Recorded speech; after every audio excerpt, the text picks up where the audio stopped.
Hello guys, welcome to Sumanth talks. అయితే మరి ఈరోజు ఈ వీడియోలో ఫుల్ క్లారిటీ ఇస్తాను, ప్రూఫ్స్ కూడా చూపిస్తాను అనమాట. ఏ విషయం అదంటే, చాలా రోజుల నుంచి ఒక న్యూస్ సర్క్యులేట్ అవుతుంది. ఏంటి, త్రివిక్రమ్ గారిది రామ్ చరణ్ గారిది సినిమా లాక్ అయింది, సో కాంబో ఫిక్స్ అయింది అని చెప్పి.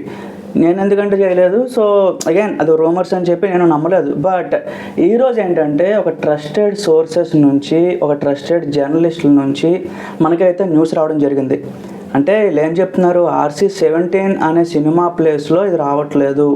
సో సుకుమార్ గారి సినిమా అలానే ఉంది, అదేం పోస్ట్ పోన్ అవ్వలేదు, క్యాన్సిల్ అవ్వలేదు. బట్ త్రివిక్రమ్ గారి సినిమా కూడా ఫిక్స్ అయిపోయింది.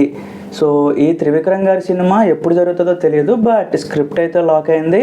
చరణ్ గారికి నెరేషన్ ఇచ్చారు, ఆయన కూడా ఇంప్రెస్ అయ్యారు, ఓకే చెప్పారు అని చెప్పి. అయితే ఒకప్పుడు నాగవంశీ ఒక ఇంటర్వ్యూలో చెప్పాడు, మీకు ఏ హీరోతో ఈ సినిమా చేయాలని ఇంట్రెస్ట్ ఉంది అని జర్నలిస్ట్ అడిగితే నాగవంశీ ఒక మాట చెప్పాడు అనమాట. సో అందరి హీరోలతో చేయాలని ఉంది, బట్ చరణ్ గారితో అయితే చేయాలని చాలా ఎక్కువగా ఇంట్రెస్ట్ ఉంది. సో ఎంత బడ్జెట్ అయినా పర్లేదు, నేను చేయడం రెడీ అని చెప్పి. ఇక్కడ ఇదే విషయం మీద నాగవంశీ త్రివిక్రమ్ చాలా క్లోజ్ అనమాట. మంచి మంచి సినిమాలు కూడా నిర్మించారు ఇద్దరు కలిసి. అజ్ఞాతవాసి అని చెప్పి, సో అది మంచి సినిమా కాదు, బట్ గుంటూరు కారం, సో ఇలాంటి సినిమాలు అయితే నిర్మించడం జరిగింది. ఇప్పుడు చరణ్ గారితో జరిగే సినిమాకు కూడా నాగవంశీ ప్రొడ్యూసర్గా వ్యవహరిస్తున్నారు. అలాగే ఈ సినిమా అయితే చాలా పెద్ద సినిమా గైస్. అంటే అగైన్ త్రివిక్రమ్ గారిది ఇంతకు ముందు వచ్చిన సినిమాలు ఏదో commercial cinema, comedy cinema, so అట్లా ఉండదన్నమాట. ఈ స్కేల్ ఆఫ్ ఫిల్మ్ అనేది చాలా పెద్దది.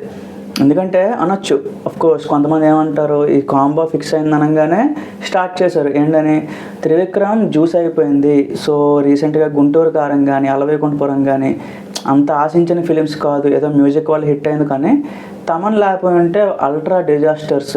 అలాంటి డైరెక్టర్తో చరణ్ ఎందుకు సినిమా తీస్తున్నాడు అని చెప్పి వాళ్ళు అన్నది కూడా ఒక రకంగా నిజమే. త్రివిక్రమ్ ఏంటంటే తన own making of style. So Pooja హెగ్డేని, తమన్ని, వీళ్ళిద్దరిని తప్పించి ఇంకో వైపు అయితే వెళ్ళలేకపోతున్నాడు, ఇంకా ఒక జోనర్ అయితే దాటలేకపోతున్నాడు అనమాట. బట్ ఆ బ్యారియర్, ఆ లిమిట్స్ అయితే రామ్ చరణ్ గారి సినిమాతో క్రాస్ చేస్తున్నాడని చెప్పి చాలా ఎక్కువగా న్యూస్ వినిపిస్తుంది. ఇది ఆయన మెయిన్ స్ట్రాంగెస్ట్ జోన్ పురాణాలు.